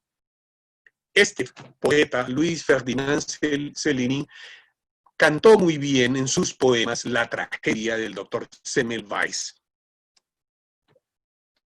Pasemos ahora al cólera, que ya lo mencionamos también. Y entonces vemos cómo vamos hoy ya en la 7ª pandemia de cólera y ha matado gran cantidad de personas y sigue siendo ensañándose con poblaciones vulnerables. Hablemos de la gripa española. Y entonces dijimos que su origen había sido en 3 distintos sitios fuera de España. pero que solamente fue España la primera que lo dijo, y mató a 25 millones de personas en los primeros 6 meses. Al cabo del tiempo mató del 3 al 6% de la población mundial y desapareció rápidamente en 18 meses. El hacinamiento de los enfermos hizo difícil el cuidado, pero dio el origen a nuevas maneras de entender el manejo de los enfermos, dio origen al cuidado respiratorio y a las unidades de cuidado intensivo. Esta pandemia global, que infectó finalmente a 500 millones de personas, se dice que mató entre 17 y 50 millones. Sabemos que fue ocasionada por un H1N1, que hoy sigue dando vueltas, y que fue selectivamente mortal para las personas jóvenes, a diferencia de lo que está ocurriendo y que estamos viendo hoy. Esta mataba a las personas entre 20 y 40 años. Con el paso del tiempo, se vino a saber que aquellas personas que habían nacido antes de 1880 tenían algún tipo de inmunidad, pues habían entrado en contacto con el virus o con alguna forma de virus que les confería inmunidad. Y entonces las personas mayores de 40 años se defendían mejor que los jóvenes, lo que hacía exactamente al contrario de lo que ocurre hoy. Les decía que las pandemias han acompañado al hombre y vean ustedes cómo en el siglo XX, esto ya es historia de ayer, hemos visto cómo toda esta serie de entidades amenazan la salud y la vida de las personas. Vean ustedes con la frecuencia con que se repite. Y tiene que ver en el 75% de las veces en nuestra relación con los animales. Y entonces tenemos zoonosis. Y entonces una sopita de pollo puede ser también el reemplazo de una sopita de murciélagos. Pero el problema no está en la sopita, sino el problema está en la contaminación que puede ocurrir entre estos animales, que como vemos en la diapositiva, las excretas del uno les son transferidas al del siguiente piso y las de ese al siguiente piso, y si abajo tenemos gallinas, entonces las gallinas pueden llegar a ser reservorios del vector, o pueden albergar el agente infectante. El VIH que ya nos tocó a nosotros, por allá por el año 1980 empezamos a ver los primeros casos. En el año 1982 vimos el primer caso en Colombia. Y este es originado por un virus que es parecido al virus de la inmunodeficiencia de los simios. Y entonces resulta que aquí tenemos otro platillo sugerido para pandemias, que es el mico a la brasa. Y entonces aquí podemos ver cómo eventualmente esta pudo ser una de las maneras como se transmitió este virus a la población humana.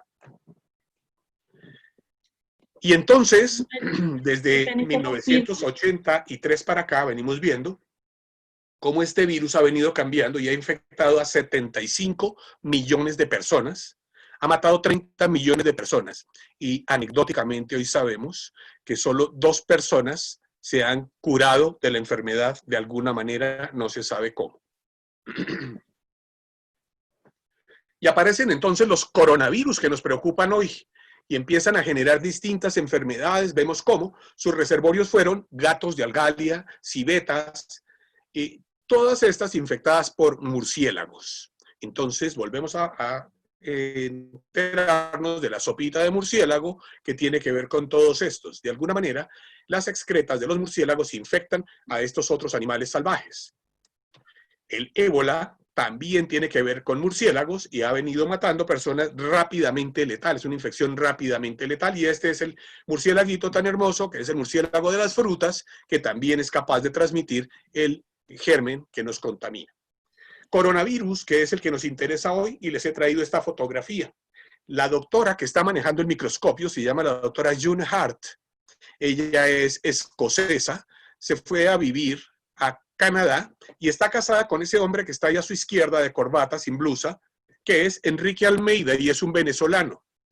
Supondríamos que ella, por ser inglesa, no le hubiera puesto coronavirus, sino crown virus al virus. Pero por estar casada con un venezolano, Enrique Almeida, decidió que no se iba a llamar crown, sino se iba a llamar coronavirus. Esto para saber entonces la etimología de la palabra. Los camellos. No había pensado nunca en hacer una sopa de camello ni una empanada con camello, Pero también sabemos que recientemente hubo, en el 2014, una epidemia cuyo origen estuvo en los camellos. Aquí están las civetas infectadas por los murciélagos que pueden causar la enfermedad. Al final de los tiempos, en los pasados 5 años, no estoy hablando de los siglos, sino años, la OMS ha detectado 1.100 epidemias controladas. La velocidad de transmisión es la más acelerada en la historia de la humanidad. Pues de tal manera que 2.000 millones de personas se desplazan por vía aérea al año. Entonces ustedes pueden imaginarse con qué facilidad un germen puede ser transferido con esta frecuencia de viajes. Desde 1970 aparece una enfermedad infecciosa cada año y el calentamiento global favorece la aparición de epidemias. Por ejemplo, las epidemias de cólera que ha habido en Sudamérica. Al Perú, por ejemplo, le costó un dinero importante salir de su epidemia de cólera. Y es un fenómeno que debemos conocer y saber todos, que es la resistencia bacteriana a los antibióticos. La venta de antibióticos en la droguería para la gripa, por ejemplo, ha venido generando resistencias bacterianas y hace que haya gérmenes que son resistentes, y esto sí que es un problema. Por esa razón, entonces, uno en el cóctel ahora oye decir más peligroso que una sopa de murciélagos a raíz de esto. Pero no hay cosas más peligrosas. La sopita, como pueden ver, es apetitosa, se ve deliciosa y hasta provoca este plato. Pero hay cosas que son más peligrosas, hay opiniones que pueden dañar, hay decisiones que pueden actuar sobre las demás personas, conceptos económicos que pueden modificar la vida de las personas. Por esta razón me quiero decirles, el mundo lo tenemos en la mano y nosotros tendremos que ser capaces, uno, de salir bien librados de la pandemia, de ser mejores seres humanos saliendo de la pandemia y evitar que estas infecciones puedan volver a hacernos presa en el futuro. Muchas gracias.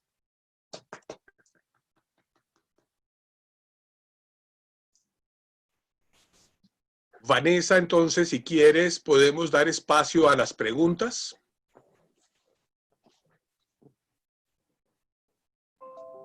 Por favor. Carlos, tú que estás viendo allá, ¿tienes preguntas? Manuel, sí hay algunas preguntas acá. Adelante, Arturo. Sí, que yo las tengo, que las voy a empezar a responder. Me preguntan aquí cuál es la fuente del documento en el cual está registrada la viruela 10.000 años antes de Cristo. Se lo voy a citar textualmente, ¿sí? El documento es Barket N. Domingo P. 1997, en el que habla de la viruela como aparición 10.000 años antes de Cristo. De hecho, se documentó el germen en momias egipcias 3 siglos antes de Cristo.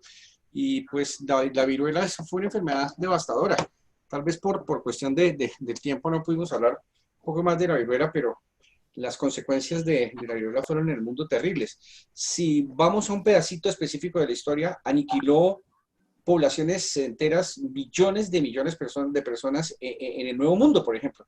De tribus que tenían 15 millones de personas llegaron al final de la epidemia de viruela a tener 1.5 millones. Es decir, una tasa de letalidad supremamente alta.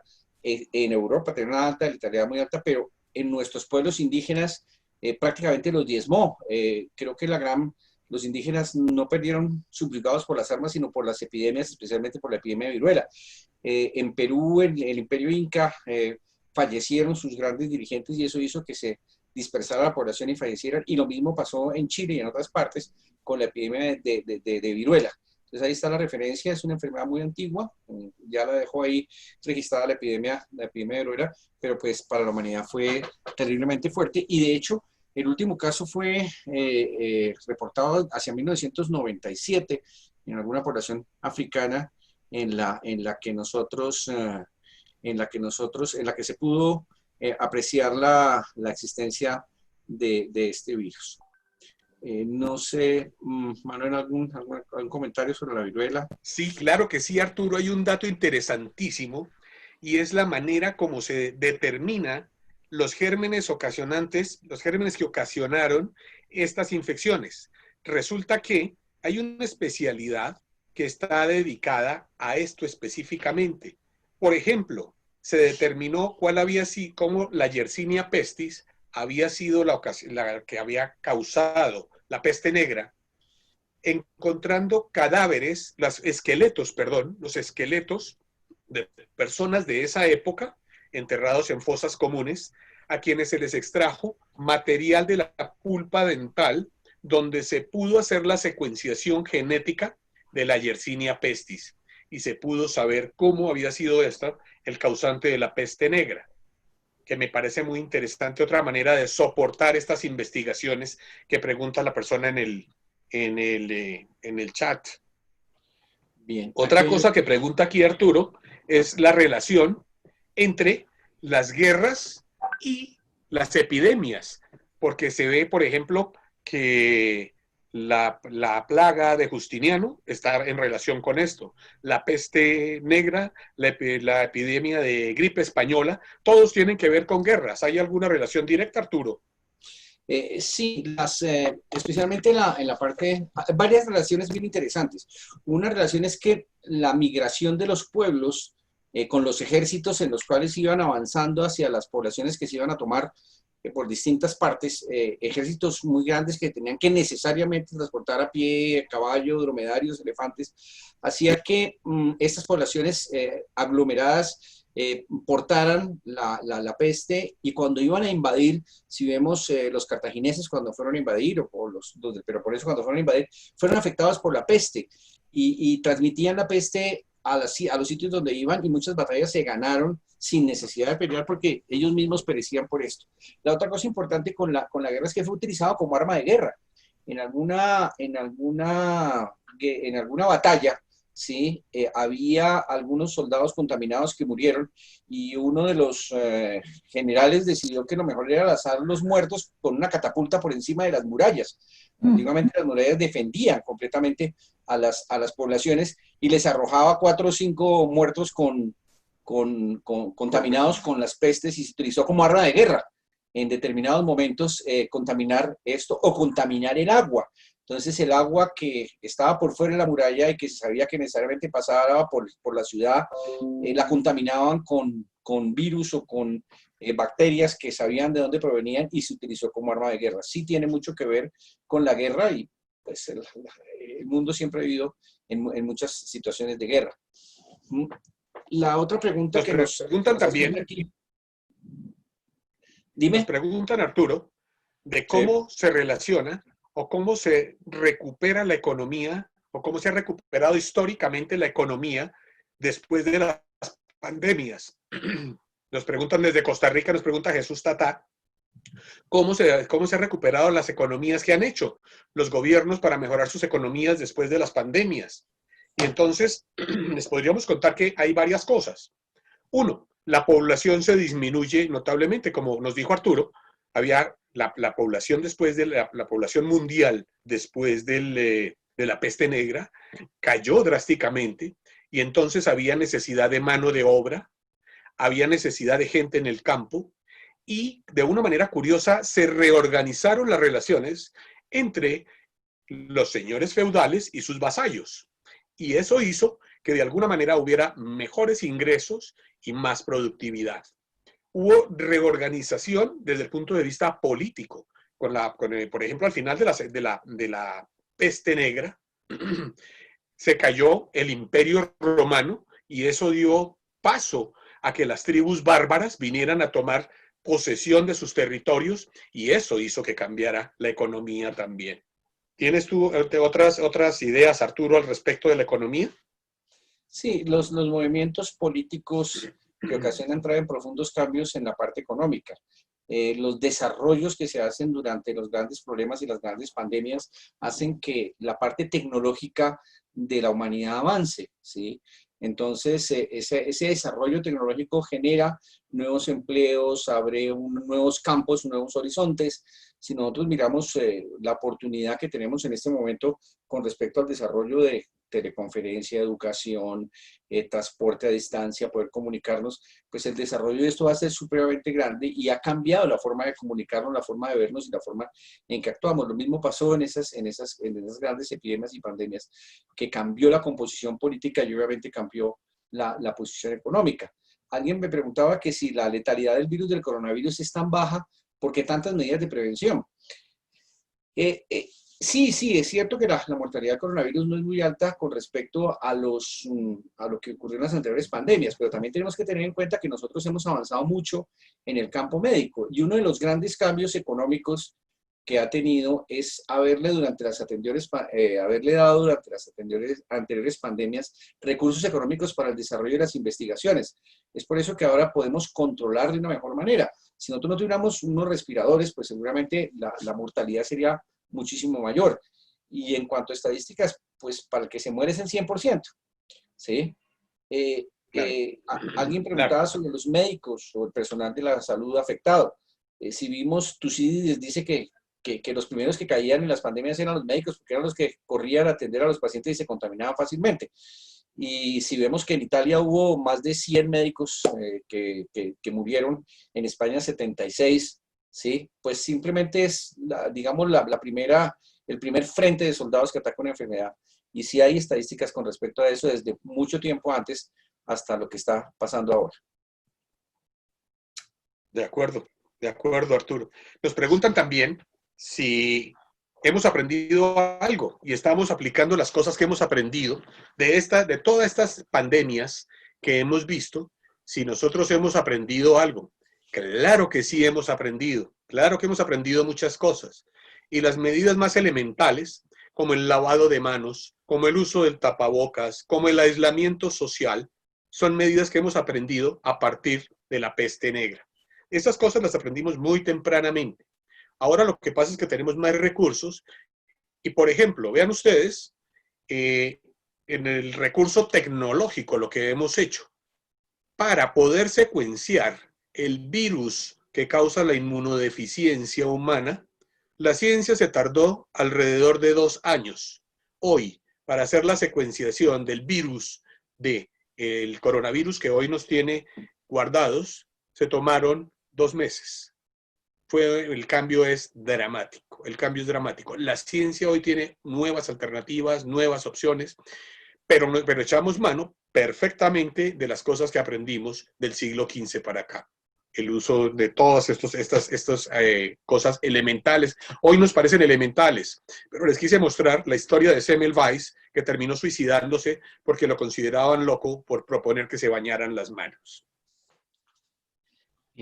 Nuestro amigo, el doctor John Henry Moore, nos plantea una pregunta muy interesante. Dice, muchas medidas propuestas por las autoridades de salud no tienen racionalidad técnico-científica. Alcohol en la suela de los zapatos, fumigación de puentes peatonales, vigilantes tomando temperatura, seguimos en la Edad Media. Yo tal vez quisiera retomar alguna frase de una ciudad en Inglaterra durante la peste que decidió aislarse completamente. Sí. Ellán. Exactamente. Ellán, la aldea de la peste. La aldea de la peste, aislarse completamente y no permitía que nadie entrara ni saliera. De hecho, había unas piedras en las cuales se dejaban los domicilios, ¿sí? Y la gente dejaba dinero para poder atender a los domicilios. Pero tal vez lo importante es la frase que existe en el pueblo, que dice, cualquier medida que se tome antes de una pandemia parece exagerada. Y cualquier medida que se analice después de la pandemia resulta corta, ¿sí? En medio de la gran ignorancia que nosotros tenemos con este virus, todavía estamos tomando medidas que parecen del siglo pasado, ¿sí? El alcohol, el aislamiento, pero que pues han probado que en ese tipo de epidemias servía y todavía inferimos muchas cosas. Inferimos, por ejemplo, que si nosotros le damos, que hay enfermedades víricas que con vitamina A, vitamina D, vitamina C mejoran. Entonces inferimos que para esta enfermedad particularmente debemos darle vitamina A, D y C porque mejora con otros virus. No hay una parte científica todavía que pruebe mucho de eso. Hay muchas indicaciones, pero como les decía, parecen exageradas en un principio y después parecen cortas con respecto a lo que se hizo y a lo que se tomó.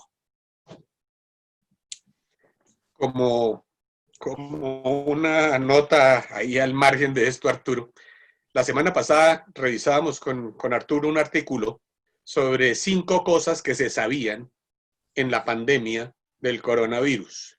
La respuesta a la primera es probablemente, la segunda es quizá, la tercera es al parecer y las otras 2 estamos investigando. De tal manera que para este momento, y yo creo que lo mismo les ocurrió con la peste negra, lo mismo les ocurrió con la plaga de Justiniano, todas las cosas eran un probablemente, posiblemente y quizás, porque a pesar de que hemos convivido con las pandemias, nada es cierto porque cada vez el agente es distinto, cada vez la sociedad es diferente y siempre nos coge distraídos. Aquí hay una pregunta muy interesante. ¿Por qué la insistencia de Trump en llamarlo el virus de Wuhan?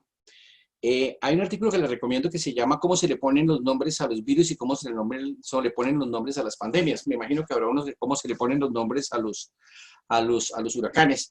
Pero este artículo me pareció muy curioso y lo leí porque decía que ellos son muy cuidadosos en ponerle los nombres a las cosas porque se estigmatiza. Manuel lo dijo muy claramente. Se tiende a estigmatizar. Cuando hubo la epidemia de SIDA se llamaba la peste rosa. Y se estigmatizó a la población homosexual con que ellos eran los causantes de esta epidemia. Posteriormente, entonces, Wuhan, la OMS, teniendo en cuenta eso, quiso quitarle el nombre y por eso le puso el nombre de COVID-19, un nombre genérico, y que no se generalizara que había sido la población de Wuhan para que no se estigmatizara.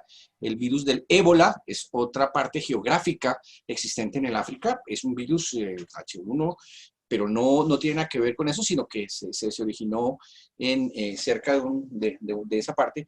Y Trump insiste en llamarlo virus de Wuhan porque con eso le da una connotación política, una connotación de tipo que estigmatiza y dice el origen de esto, ¿sí? Y eso da pie a preguntar por qué grandes epidemias se originan en Asia. Creo que los asiáticos toda la vida han sido una gran mayoría un pueblo con muchos misterios, un pueblo con muchas costumbres que nosotros no conocíamos y los viajes de los europeos desde tiempos inmemoriales, desde Alejandro Magno, Marco Polo, para poder explorar estas tierras, pues trajeron consigo enfermedades que para ellos eran normales y llevaron enfermedades que para los europeos eran normales y esa mezcla es la que hace que se originen estas cosas. Nosotros podríamos decir lo mismo, ¿por qué todas las epidemias latinoamericanas vienen de Europa? Porque nos conquistaron los europeos, básicamente por eso. Y por eso se presentan este tipo de enfermedades. Y lo mismo lo del virus de Wuhan y los nombres que se le ponen. Vale la pena que revisen ese artículo, es un artículo interesante porque habla de muchas cosas y de muchos epónimos que hay en medicina y en cuanto a las enfermedades.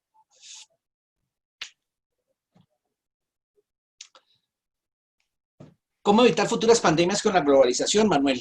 Sí, tú hablaste algo sobre los desplazamientos, sobre las guerras. ¿Cómo evitamos que la globalización haga que evitemos esas futuras pandemias? Es una pregunta bien interesante porque nos pone en aspecto... A mí no me cabe duda, Arturo, de que esta pandemia que estamos viviendo es otra vez un escalón en la historia de la humanidad. Creo que somos afortunadísimos de poder vivir este nuevo escalón, este nuevo peldaño al que va a subir la humanidad. Y es que de aquí en adelante las relaciones humanas van a ser bien distintas. El distanciamiento social va a seguir siendo la norma. Y creo yo que la única manera que podemos manejar o pudiéramos decir evitar que las pandemias ocurran es estar esperándolas siempre y es estar preparados de alguna manera, cambiando nuestras costumbres, teniendo lavado de manos, el distanciamiento social y evitando, por supuesto, todos los fenómenos que llevan al calentamiento global y a esa disfunción entre la relación entre el hombre y el medio ambiente. Yo tal vez le agregaría eso cambiando, no modificando la globalización, fortaleciendo la globalización virtual. Correcto. El mundo está al alcance de nuestras manos. Estamos en este momento sentados en nuestras casas, aquí estamos viendo a Elizabeth en su casa, y podemos estar comunicados con Costa Rica, con cualquier parte del mundo en cualquier momento, y eso es globalización. Y fíjense que el peligro de contagio es mínimo porque estamos, pues a no ser que un virus nos entre al computador, pero en lo personal no nos va a afectar. Es el cambio de paradigma de estar en este tipo de situaciones el que va a hacer que la globalización como la conocemos cambie, pero la globalización seguirá y el ser humano persistirá y se harán muchas reuniones virtuales. La educación cambiará, la forma de educar a nuestros futuros alumnos, a nuestros futuros médicos cambiará. La simulación formará parte muy importante de la educación. La forma en que nos relacionaremos con nuestros pacientes tendrá que cambiar para que podamos ofrecer un servicio más expedito y mucho más eficiente. Creo que esta globalización, y me parece muy importante la pregunta, es la que va a hacer que realmente la humanidad avance no en centímetros, sino a metros agigantados, a kilómetros agigantados. Excelente pregunta, muchas gracias. Bueno, pues yo con mucho dolor quiero decirles que se nos acaba el tiempo, pero primero que todo, gracias. Gracias de corazón en nombre de toda la comunidad nacional e internacional. Hoy nos acompañan muchísimas personas de otros países y quiero recoger una palabra que me parece de oro de esta tarde maravillosa. Se llama aprendizaje. Los grandes retos son las grandes oportunidades para aprender y crecer.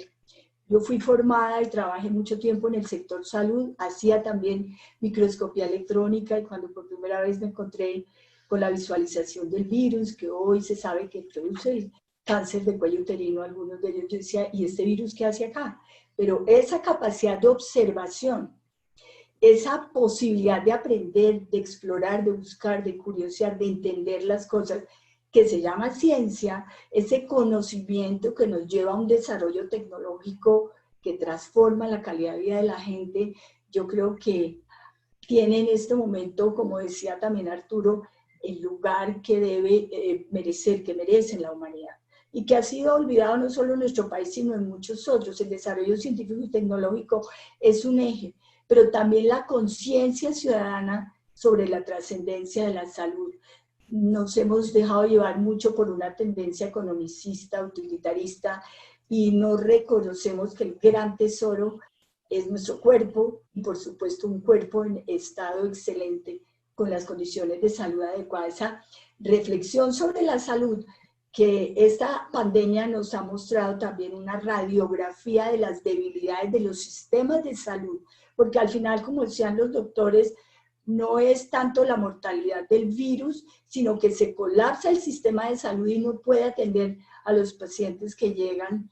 Es el reflejo de un cambio clarísimo que hay que hacer. Entonces, esa capacidad de aprender, de valorar la salud, de educarnos desde el hogar, no la educación academicista que se le entrega la responsabilidad al colegio, a la universidad, donde desde la primera infancia, lo que nos enseñó el doctor Semmelweis, desde el lavado de las manos, eso es algo en la familia.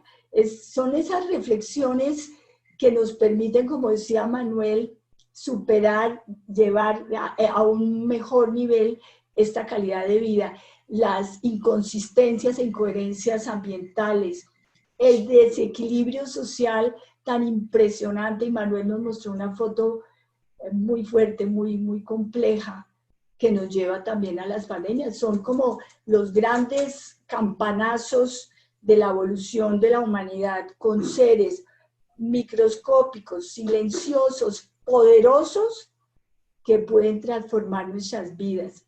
Muchas gracias, doctor Manuel Cadena, doctor Arturo Vergara, por una tarde increíble, por toda su sabiduría, por compartir la historia del pasado para saber cómo somos coequiperos también de esa nueva, mejor sociedad, como ustedes decían ahora. Y gracias a todos los asistentes en nombre de la Fundación Festival Internacional de Historia, invitados siempre a nuestros eventos, no solamente de los sábados, sino muchos virtuales, para enriquecer nuestra cultura, nuestra visión y por supuesto nuestra labor en la comunidad. Y paso la palabra a nuestro presidente, el doctor Carlos Alberto Moreno. Muchas gracias. Fantástico, Manuel, Arturo, y Manuel y Arturo, mejor. Qué buena exposición, qué bien, esto realmente emocionante. De Nueva York nos están escuchando también, recibí una llamada a Miriam de Arteni el museo, fantástico, y de verdad, sacar lo mejor de la humanidad, dijo alguno de ustedes que era la mejor enseñanza que nos iba a dejar esta pandemia, sacar lo mejor de la humanidad. Ojalá así sea. Y esperamos que a través de todas estas charlas que vamos a seguir dictando los sábados, de verdad nos acompañen. El próximo sábado vamos a tener a José María Córdoba, de militar a héroe de la democracia, ¿sí? El gran héroe de la independencia colombiana. El expositor Jamed Restrepo y Mario Llano nos van a acompañar. Vamos a tener patrocinios, va a haber empresas patrocinadores, Alpapel, Proteger, Cortázar Urdaneta, Conteín. Invitamos a toda nuestra gente a que nos ayude con este tema de poder hacer esto patrocinando las conferencias. Es fantástico realmente poder darle a la oportunidad a tanta gente de compartir todas estas visiones tan valiosas e interesantes y que nos dejan reflexiones y pensamientos como la que tuvimos hoy en compañía del doctor Manuel Cadena Gutiérrez y del doctor Arturo Vergara. De verdad que fue fantástica esta conferencia. Mil gracias a todos y esperamos que dentro de 8 días, 4 de la tarde, tardeando con la historia, aquí nos vemos. Muchas gracias. Feliz tarde para todos. Muchas gracias. Muchas gracias para todos. Un gran abrazo.